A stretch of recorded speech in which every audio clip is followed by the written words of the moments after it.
Okay, this is going to be a quick hit. This game's In a Pickle. The history of this is one of my freebies over on the Callendale's Home for Wayward Games. This actually didn't come, it came through a purchase I made. It was kind of a screw in a way because I don't remember what I bought that I won it. Maybe Raw. But this and another game came with it, and I ended up paying shipping on games I didn't want. Strangely enough, though, they all ended up a bonus. This sort of Christmas gift that I had to pay shipping on. That the other two games that came as a kind of toss-in that I was kind of like, crap, I paid shipping on this. I would have never, I wouldn't have bid $0 on it and taken it. Well, it just shows you that sometimes you got to go outside your boundaries a little bit, not even if it's unintentional like this was. And, well, let's see what it's like. First of all, this is a weird sort of situation because you can see on it it's a 100 Best Children's Product winner. I don't know what that's supposed to mean. I mean, they must have been digging pretty deep for this. Over on Board Game Geek, it gets really terrible reviews. Now, like I said, I kind of enjoy it. Let me explain the game. It's not something that I would expect children to be able to figure out the rules for very easily. In fact, it was kind of painful for me to figure out, and I see a lot of notes that other people are kind of like, gee, some actual rules would be nice. Yeah, but there sort of aren't any. Let me explain what my interpretation of them is. Each player is going to get a handful of these cards with a word on them, okay, a noun more specifically. And then a set of 4 will be set up pointing out like this. Now, with your hand of cards, and this was really weird when I read the rules, the way it sounds like it states, if a noun on your card is smaller than one of the outer cards, place it underneath, and then if it's larger, it goes on top. Larger? Well, when I looked at this, well, basement's larger than dryer, it's got more letters, desk is smaller, okay. And that's exactly when I was just sort of reading the rules without explaining them to my wife, not even showing her the picture, she got that impression too. Larger and smaller nouns would mean the words are larger and smaller. That's not what it's intended to be. It's intended to be what goes into Russia. I mean, what goes into what, okay? So the very obvious is, okay, well, a wooden bar could go inside a coffin. But a coffin could go inside a bar in the sense that, two vampires walked into a bar. I don't know. So it's what the noun represents, how big that thing is. So, for example, and many of them are this way, well, a diamond could easily be inside a parking lot. And you can play it below like this to indicate there's a parking lot which contains a diamond, but alternatively, well, maybe not so much that. Let's use desk instead. A diamond could easily go inside a desk, but alternatively, a desk could go in a diamond because you could interpret that as a baseball diamond. So there are two ways to play this, but let me keep going with the base core rules, and then we'll discuss that distinction in a moment. The core of the game is each person plays a card where they can.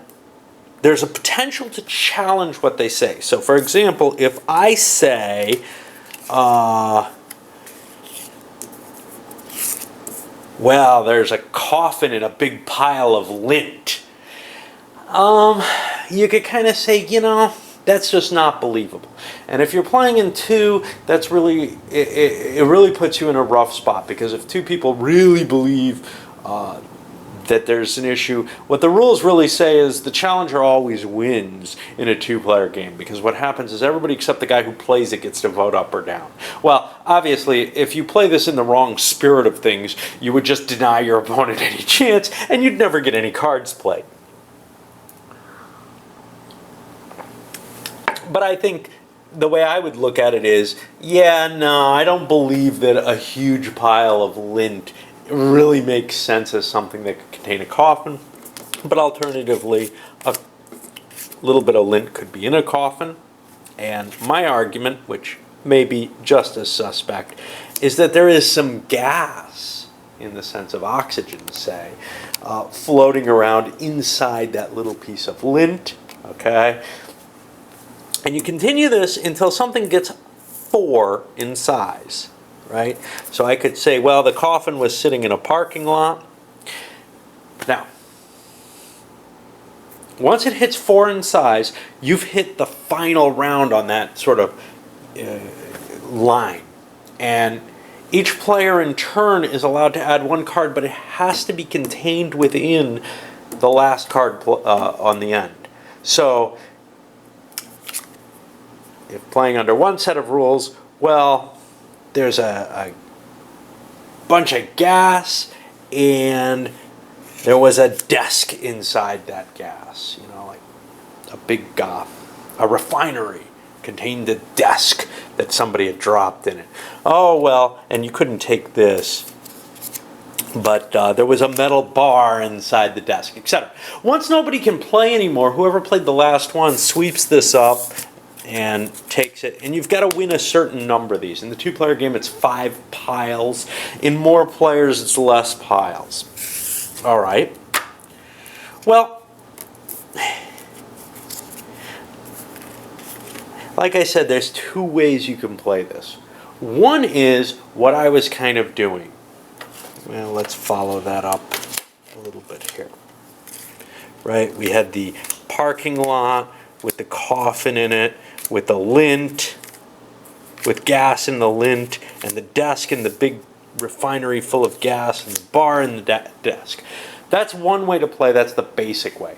The more refined and complicated way is to say you have to make the whole thing work all in one sweep. Okay? The play is exactly the same. I can say, okay, there's a parking lot with a coffin in it, and there's lint in the coffin, and there's gas in the lint. But no, that gas that's in the lint cannot contain a desk. Okay? So these plays would be impossible.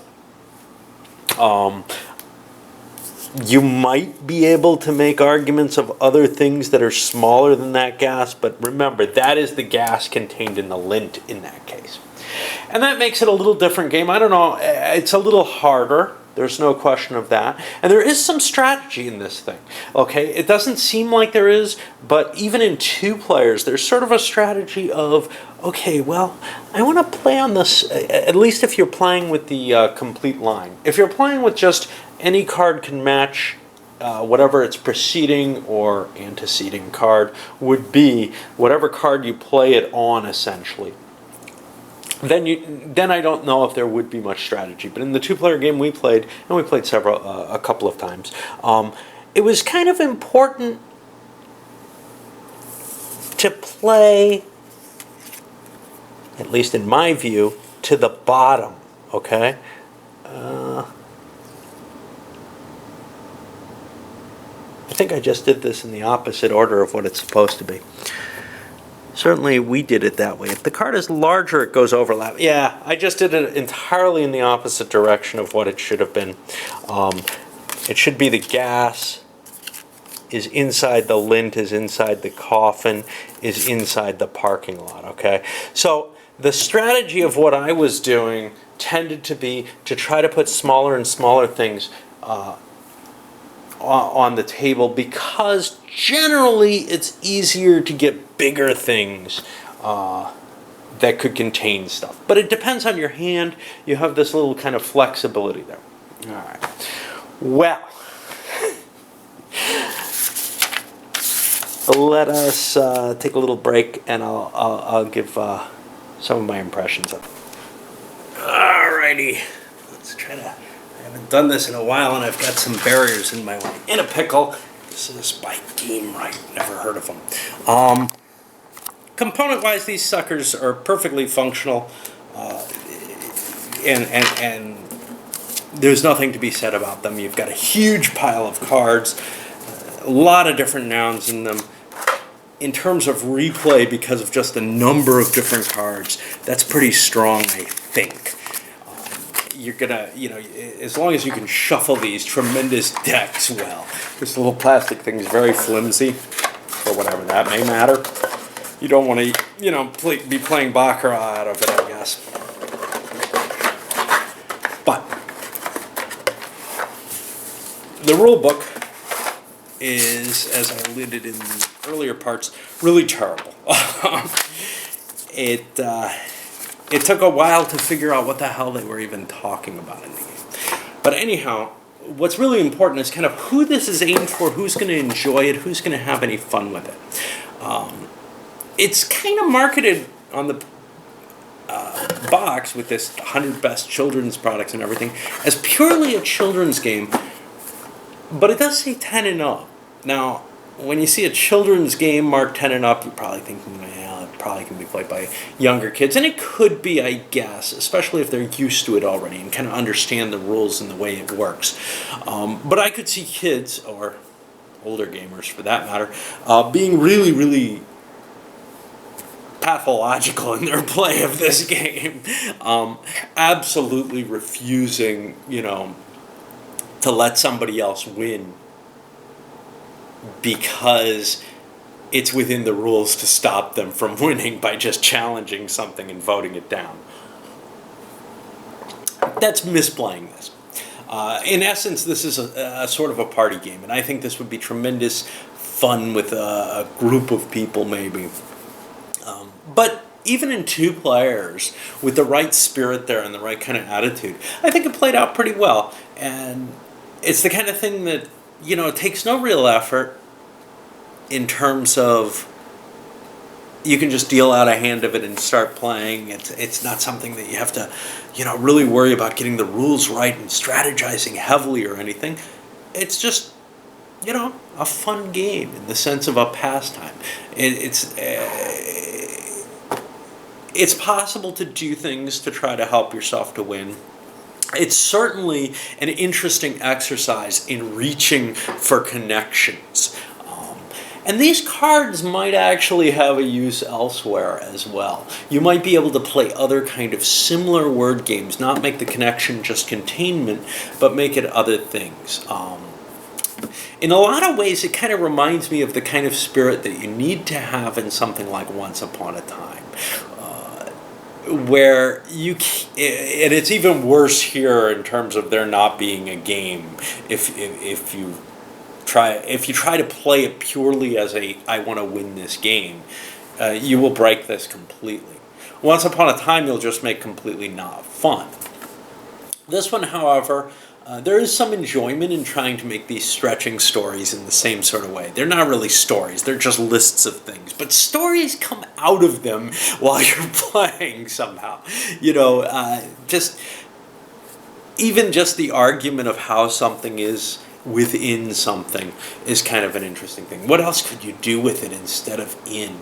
Well, you could allow yourself more linkage, more connections. You could make up some new rules to make it more of a storytelling game with those links. I don't know if that's necessary. I'd rather use Once Upon a Time for a storytelling game. It's got more, more working pieces with the verbs and actions and special items and all kind of cool stuff. This, though, was kind of an enjoyable, light little diversion, and that's all you can hope for it.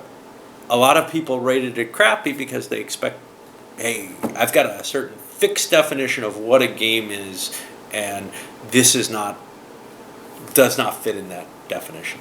But it could definitely be kind of a cool thing. I could see, in college or something, back when I had friends, I could see hanging around, having some beers and playing this, and having a real kick out of it, actually. All right,